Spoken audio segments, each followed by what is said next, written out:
heart pumps out blood. So, just recapping, this is our heart. As we all know, the heart works like a pump, which pumps blood around the body. Let's have a closer look at the heart and the circulation of the blood coming to and from the heart.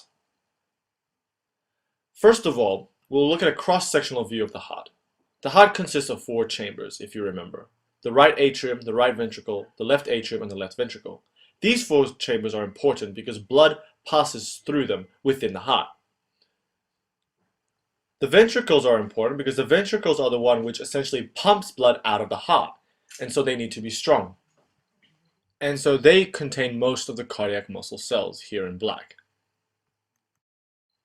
After oxygen has been used by the body tissues, the blood supply will be deoxygenated. It will be in low oxygen and it will have higher concentrations of carbon dioxide. This deoxygenated blood supply will then travel back into the heart through the vena cava, and it will enter into the right atrium. The blood will then go into the right ventricle. The right ventricle will then pump out the blood through the pulmonary artery towards the lungs, where it will be reoxygenated. So now the blood supply has oxygen in it. This reoxygenated blood supply will travel through the pulmonary vein back towards the heart and enter the left atrium. The left ventricle, which contains most of the cardiac muscle cells, will then pump this oxygenated rich blood through the aorta towards the rest of the body, to other body tissues. And so this circulation continues. The circulation from the heart, between the heart and the lungs, is known as a pulmonary circulation, and between the heart and the body tissues is known as a systemic circulation. Now, in order for the heart to eject blood, or pump blood out, there is contraction of cardiac muscles, and this is triggered by action potentials. So let's have a look at the cardiac muscle cells. The cardiac muscle cells are different from the smooth muscles or the skeletal muscles, but they have some similarities. For example, the cardiac muscles are also striated, like the skeletal muscles. They contain 1 nucleus per cell, usually, so they're mononucleated, and they look something like this. This is a magnified view. Another important feature cardiac muscles possess that differs it from skeletal muscle, for example, is that they have intercalated discs, junctions which separate each cardiac muscle cell. And these intercalated discs, these allow the cardiac muscle cells to contract in unison. So if one cardiac muscle cells contract, all cardiac muscle cells contract. And this is important to pump blood in unison around the body. Also, cardiac muscle cells contain T tubules and sarcoplasmic reticulum for calcium release. And so therefore calcium, as we know, is very important for muscle contraction. Now, we know that the cardiac muscle cells contract in response to an action potential. So let's look at this action potential of a cardiac muscle cell in the ventricle, for example. But before we look at an action potential, we have to understand a membrane potential and how an action potential changes a membrane potential. So let's have a quick look. Here we have a cell membrane of any type of cell, but for now we'll just say it's a cardiac muscle cell or cells within the heart. Now, the cells within the heart have a membrane potential. A membrane potential is the difference in electrical potential between the inside and the outside of the cell. And this is due to the different concentration of ions across the membrane. So different concentrations of ions in the outside in respect to the inside. Here we have the inside and here we have the outside of this heart cell. In the heart cells, at rest, essentially just after the heart has finished pumping the blood out, the inside of the cell membrane is negative in respect to the outside, and therefore the membrane potential is usually negative. And this is caused by the different distribution of ions across the membrane. So let's look at these ions, and there are 3 main ones that we're going to look at in the cardiac cells.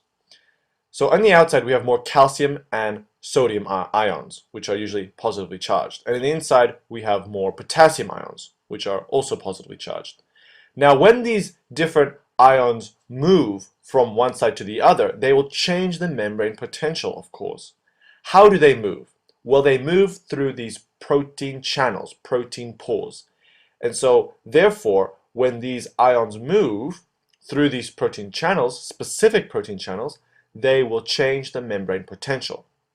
So, for example, here we have two protein channels for calcium ions. Calcium ions within the heart have two types of protein channels. They have an L type and they have a T type. So when these calcium channels move inside the cell from the outside through these protein channels, they will change the membrane potential. So let's look at a graph and try to understand this membrane potential process. So here we have a graph with time on the x-axis and the potential in millivolts on the y-axis. Remember that after the heart pumps out the blood, the membrane potential is usually negative. So here we have negative, just after the heart pumps out the blood. But when these calcium channels open, for example, a T-type calcium channel opens, calcium will come in and will change the membrane potential to become more positive. And if the other calcium channel opens, the L-type calcium channel, this allows more calcium to come in and so change the membrane potential to become even more positive. Now, what's important to know and understand is that when these ion channels closes, this will cause the ions to move back to where they came from, either via pump or via some other means. And so the movement of these ions back to its original location will obviously change the membrane potential. Keep that in mind. So I hope you understand how the membrane potential changes within the heart cells. And so now we can go back into our main diagram and look at the action potential of a cardiac muscle cell and the changes. I hope you understand how the membrane potential changes within the heart cells. And so now we can go back into our main diagram and look at the action potential of a cardiac muscle cell and the changes in the membrane potential. So here we have the x-axis with time in milliseconds and the membrane potential in millivolts on the y-axis. And here we have negative 90 millivolts, negative 60, negative 30, and 0, and 30. Just after the heart muscle contracts and releases blood out, it will be at rest, just have a short rest. And after this short rest, which is typically negative 90 millivolts, there will be a big jump in the membrane potential to become more positive. And it will shoot up to positive 30 millivolts. And this process is known as depolarization, where we have a fast influx of sodium ions from the outside to the inside. So it changes the membrane potential to become more positive. The depolarization does not go past positive 30. This is the peak. After depolarization, there is a plateau phase where the sodium ions stop moving in, so there's a close in the sodium channels, but there's a slow influx of calcium ions through the L-type calcium channels. So calcium are moving from the outside to the inside. And so there's still a sort of positively charged membrane potential. So what is really happening is that there's no more sodiums moving in from the outside to the inside. There is still a slow movement of calcium ions from the outside to the inside. And there's no movement of potassium from the inside to the outside.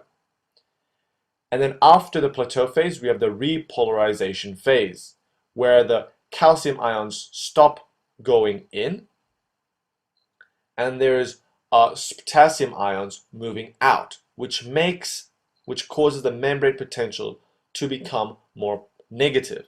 And so it goes back to the negative 90 millivolts.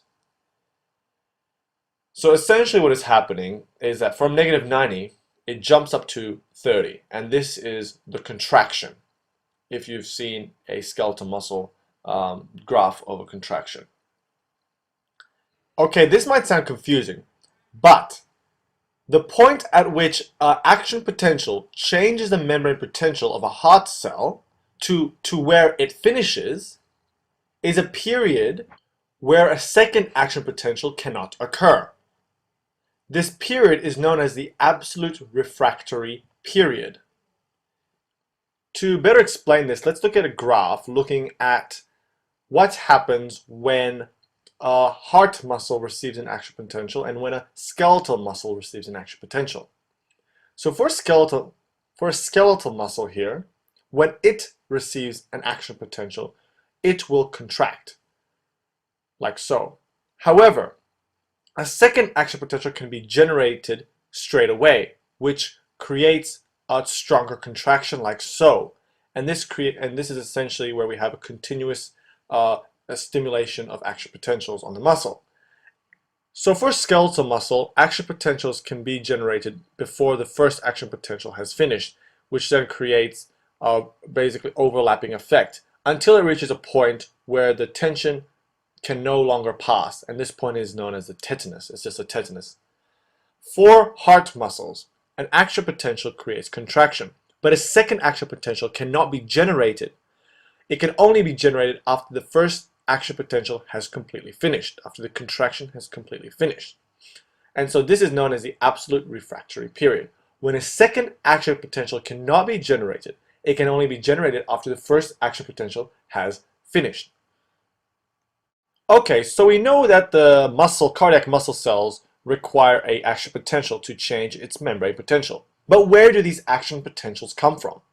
Well, for skeletal muscle, if you remember, they receive the action potential essentially from a neuron, which passes it down to skeletal muscle. Cardiac muscle cells are different in that they receive action potentials, which are generated by a group of cells known as pacemaker cells. And this is independently of the neuron's innervation of the heart. So it's the pacemaker cells which generates the action potential for the cardiac muscle cells to pump.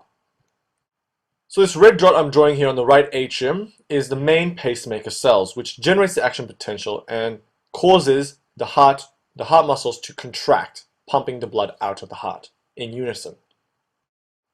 Now let's have a closer look at the pacemaker cells of the heart in more detail. So here we have the heart, anatomy of the heart again, right atrium, right ventricle, left atrium, left ventricle. Here we have our main pacemaker cell, known as the sinoatrial node, or SA for short. And then we have another pacemaker cell right next to it, known as the atrioventricular node, or AV. So essentially, the SA node will generate an action potential all throughout the atriums of the heart, and also pass it on to the atrioventricular node, which will pass it on then to the bundle of His, onto the bundle branches over here, on the muscle fibers, and then onto the Purkinje fibers. And essentially this action potential will be generated all through the heart, causing the ventricles then to pump the blood out of the heart. I hope that makes sense. So the main pacemaker cells are the SA node. This is the usual pacemaker, the main pacemaker. And its action potential causes the heart to beat 70 to 80 beats per minute. Now the very interesting thing about the heart is that the heart can still function if the SA node is damaged or is broken, because then the AV node can take over. However, the AV node will only cause 40 to 60 beats per minute, which is lower. And then again, it has been found out experimentally with animal studies that if the AV node is also damaged, the bundle branches and the bundles of His can take over. But this will only cause about 20 to 40 beats per minute.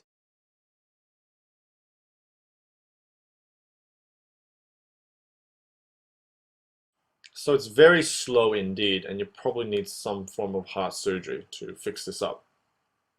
So knowing the pacemaker cells, let's look at the pacemaker activity of cardiac autorhythmic cells. So the activity of these pacemaker cells, because they function without the help of neurons. They create action potentials without the help of neurons. So here we have the same graph that we looked at for the cardiac muscle cells, the x being the time in milliseconds and the y-axis being the membrane potential in millivolts. We have negative 60, negative 40, negative 20 millivolts, and 0 millivolts here. Negative 43 is the threshold for these pacemaker cells, for the sinoatrial node in particular. So what happens here in phase 1? We have the pacemaker potential, which is where we have closed potassium channels, and we have open T-type calcium channels, where we have a slow influx of calcium ions from the outside to the inside, which causes the membrane potential to become more negative. And once it reaches this threshold of -40 due to the pacemaker potential, it will shoot up to 0 millivolts. This is depolarization, where an action potential begins.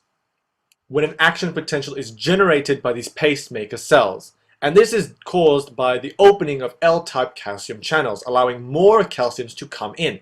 And so this action potential will be generated, which will then pass on to the cardiac muscle cells, right? Following depolarization, we will have repolarization of the pacemaker cell, where both the calcium ion channels, the L-type and the T-type, will be closed, but the potassium channels will open up, which will allow potassium ions to go from inside the cell to the outside, which will then bring the membrane potential back to -60 essentially. And this process will keep repeating itself. As you can see, -60, we have the pacemaker potential reaching the threshold, causing depolarization, which will cause generate an action potential. After the action potential is finished, it will repolarize back down to -60, and then the pacemaker potential begins again, and the cycle just continues on. So, this is how the pacemaker cells generate action potential, which will then pass it on to the cardiac muscle cells, which will change their membrane potential, which will then cause contraction. Hope this makes sense. Hope this video was good. Hope you enjoyed it. Please like, comment, and share. Next, hopefully we'll look at the cardiac cycle and the blood supply to the heart itself, the coronary arteries, etc. Thank you.